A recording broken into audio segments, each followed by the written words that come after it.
We've applied learning science to phones, games, and therapy. Let's bring it all the way home to the one project you have the most stake in, changing your own behavior. Whether you want to study more, exercise consistently, or break a habit that's holding you back, the principles from these two chapters are the most practical tools you have. Start with building a habit. Behaviors that are reinforced get repeated, so make the reinforcement immediate. The trouble with good habits is that the rewards are delayed. Studying pays off weeks later, exercise pays off in months.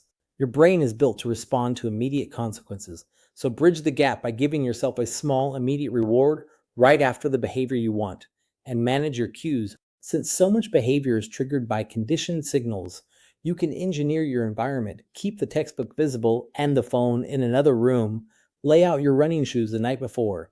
Don't rely on willpower to fight cues. Remove or rearrange the cues themselves. To break a habit, run the same logic in reverse. Identify what reinforces the unwanted behavior and what cue sets it off.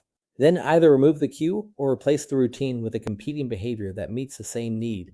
Exactly the principle behind habit reversal. Stress eating, for instance, is easier to interrupt by having a different ready response to stress than by sheer resolve.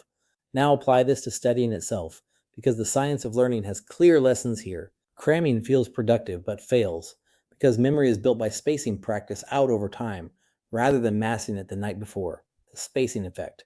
Testing yourself, rather than rereading, dramatically strengthens memory. The act of retrieval is itself one of the most powerful learning tools there is, a finding we'll return to in the memory chapter. And rewarding yourself for completed study sessions applies operant conditioning to your own behavior.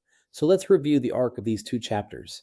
We learned the three engines: classical conditioning links signals to responses. Operant conditioning shapes behavior through consequences. Observational learning lets us absorb behavior by watching. We saw that biology sets real boundaries on what we can learn and when, and we watch those principles play out everywhere, in the apps engineered to capture us, in the games designed to compel us, in the therapies that heal us, and in the small daily choices by which we shape ourselves. The deepest takeaway is empowering. Once you can see the machinery of learning, you stop being merely subject to it and start being able to direct it. We've now covered how experience changes us. The next question is how the brain holds on to all of it. How do we store a lifetime of experience, and why do we forget? That's memory, and it's next.